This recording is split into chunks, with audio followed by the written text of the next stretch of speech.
اعوذ باللہ من الشیطان الرجیم، بسم اللہ الرحمن الرحیم۔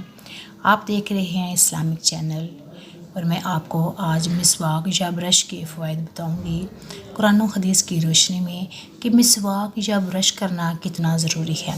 رسول اللہ صلی اللہ علیہ وآلہ وسلم نے فرمایا، مسواک کو تم لازم پکڑ لو کیونکہ اس سے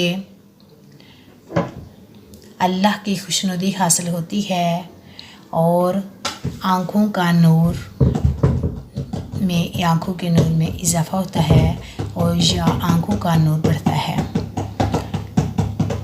مسواک ہر طرح سے ضروری ہے۔ آج کل برش ہیں، مسواک تو بہت کم ہے، لیکن عام مسواک یا برش جو بھی ملے وہ ضرور کریں، لازم کریں، دن میں 3-4 بار کریں۔ اگر آپ کو اسلامک چینل پسند آئے تو سبسکرائب کریں، لازماً شیئر کریں۔